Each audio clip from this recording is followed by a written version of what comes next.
let's change gears. Totally different kind of question here. I'm not sure if there's no answer, but I'd be curious to hear an argument for why we are able to trust human intellect and rationality as a reliable guide to truth. Oh, this is a fascinating one. I've been thinking about this. This has been actually really playing on my mind recently. How can we trust human intellect to get us to truth? If there's no God, there's no divine guiding principle. Just to sort of lay this out, for the materialist, like, the brain is just a bunch of atoms bumping into each other. Right? It's just like, it's kind of like a rock or a piece of wood or something that happens to have developed this weird thing called consciousness. But like, there seems no necessary reason why it would have to be formed in relation to truth. Like, we were just talking a moment ago about how it makes sense to believe certain things that are false because it's like beneficial for us, right? Now, if it happened to be true that actually applied writ large to things like the laws of logic and mathematical truths, we'd literally be incapable of knowing. Because it might be the case that it's not that 2 + 2 = 4, it's that believing 2 + 2 = 4 is beneficial for my survival, and that's why my rationality evolved to believe that kind of thing. And somebody will come along and say, yeah, but hold on, like, you know, it just can't, like, my brain just can't conceive of the opposite. Like, we can know it to be true a priori. And I'm like, that's because that's how your brain evolved, right? There were people who believed that 2 + 2 = 5. It's just that believing that was not beneficial to their survival, and so they died out, leaving only us. Now, people will want to say, like, this is stupid. What do you mean? The reason they died out, and the reason why believing 2 + 2 = 5 was not beneficial to their survival was because it's not true, right? And do you think that that's a good response to this? I think this is one instance of a huge, of just a general problem of circular justification in philosophy, and just like sort of so. Here you've got two claims. You've got one about epistemology and one about ontology, and effectively the question is how are we going to get them to play nice together. And the trouble is, I mean, on the classic Aristotelian model of philosophy, you have a bunch of branches of like the outer branch of the tree, and you get to the middle, and it's metaphysics or ontology. It's like the stuff that is. This is why Descartes' Meditations on Metaphysics is called Meditations on First Philosophy. It's because metaphysics is the first philosophy. And I think that the trouble is that there is, in practice, there's an interplay. There is mutual dependence between your epistemology and your ontology, because your ontology will justify your epistemology, but your epistemology has to justify why you believe in your ontology. What is ontology and epistemology? So epistemology, like the study of how you can come to know things, and ontology, the study of what is. So my epistemology, as in that's a really good example of where somebody has put forward the argument that ontology has undermined epistemology. The idea that we are simply evolved creatures, atoms bumping together, and that's all our brains are, and that's all our rationality is, has undermined, or purportedly undermined, the epistemology.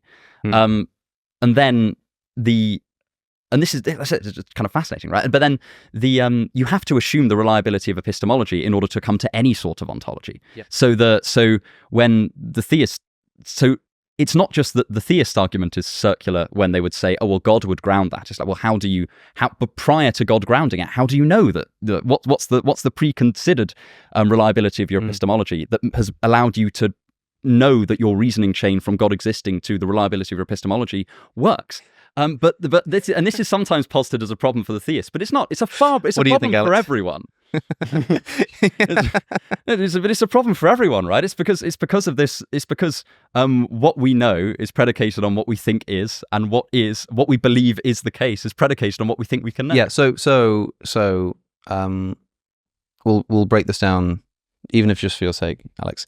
I could see you looking sort of panicked over there because there's a lot of words, and I think, no, don't apologize. That's what we're here for. But I think I want to make sure that I'm understanding what you're saying. There's like a circularity potentially in the God justification in saying, well, I can trust my rationality because God grounds it. That's what Descartes does. Yeah. And one of the most famous criticisms of Descartes' work is known as the Cartesian circle. It's this circle of like, well, if you need God to justify your reasoning ability, how do you reason that God exists in order to justify that reasoning ability? And it sort of goes around in a circle, right? And so think about like the atheist version of this, or the atheist problem here, is really put together best, I think, by Alvin Plantinga, his evolutionary argument against naturalism. So he specifically makes the case that if you believe in evolution, I've talked about this a lot, right? If you believe in evolution and you're a materialist, assume you're a materialist, you believe in evolution by natural selection, natural selection selects for survivability. It doesn't select for truth, which means that if you believe in evolution, you believe that your reasoning faculty has not evolved to be sensitive to truth, but to survivability. Why do you believe in evolution? Oh, because you've reasoned your way into it. But the thing you've just reasoned your way into, evolution, has undermined your ability to trust the reasoning process that you've used to reason into it. So he sort of points out that, like, you can't be a materialist and believe in evolution, because believing in evolution undercuts the reasons you have for believing in evolution. The thing is, right, one of these is a vicious circle and one of them is a virtuous circle. Because for the atheists, you've got this horrible problem where, like, you've got this weird circle of like, oh, well, yeah, okay, like, I believe that it's just atoms bumping into each other that has no connection to truth, and that's produced this belief, but it's that belief which has caused this reasoning fact, and you're getting all messed up.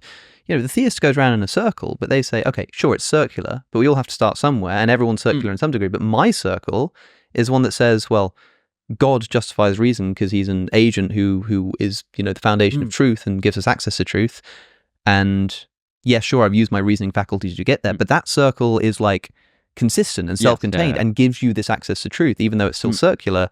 It's one that sort of gives you trust in truth. Yes, I mean, I think that I think that is essentially the core difference between the two. It's right, self-undermining versus self-reinforcing. Yeah. I do want to point out the epistemological, ontological thing, because I think oftentimes we sort of pretend that we can ground things more than we can. I mean, you know, you've got Wittgenstein's Uncertainty on your shelf, and he has this idea of a hinge statement, which is where a statement you eventually come to where you can neither justify it nor challenge it, because you can only justify propositions with more strongly held propositions, and you can only challenge propositions with more strongly held propositions. So you eventually get something that you can't justify or challenge, which, and I think that is sort of, that could form a kind of theist way out of this Cartesian circle, where they just say, well, I say you've got to start somewhere. I think that there are a couple of potential responses that an atheist could have. First of all, I should say I genuinely think this is a cracking problem. This is the stuff good philosophy is made of. Me too, by the way. Like I really like. In fact, often, depending on who I'm talking to, right? Because sometimes when I present this argument to people, especially, it's a bit complicated, but it's also a little bit like there are so many little ways that it can be, I guess, like misunderstood, or objections that seem like they should work but kind of don't, and so it's a little bit tricky. But like if I'm talking with somebody who like gets it, this is like my go-to challenge. If someone's like, what do you think is the best argument for like believing in God or something, I'll be like, just check this out, like try this on and see what you think. Yeah, I mean, this idea that our epistemology can become self-undermining, and that does keep me up at night. That is, you know, this keeps me up at night more than why is there something rather than nothing. Yeah, I think that there are to toy with roots out, because I think that there are potential roots out, but at the same time, each of them is so incredibly controversial. I mean, I suppose actually before I do that, initial observation is that it's not that an atheistic view implies this, it's a materialistic view implies this, or potentially implies this, if there's no kind of break in the reasoning. So again, for instance, you know, if you like Kant, to incredibly probably butcher Kant, to say that the world is in some way synthetically a priori aligned with the particular faculties of your reasoning, then you don't have to worry about this. But again, that's what I mean when I say all the solutions, this is so controversial. It's like, yeah, but do you want to swallow the synthetic a priori whole? That's a lot to take, man. So each of these solutions will have massive controversies with them. One is to adopt some form of global pragmatist view. So this is what Hugh Price does, who is a brilliant Australian philosopher, who goes from object naturalism, which is essentially we're studying the world as a natural object, and then he comes to subject naturalism, which is studying the human as a natural object.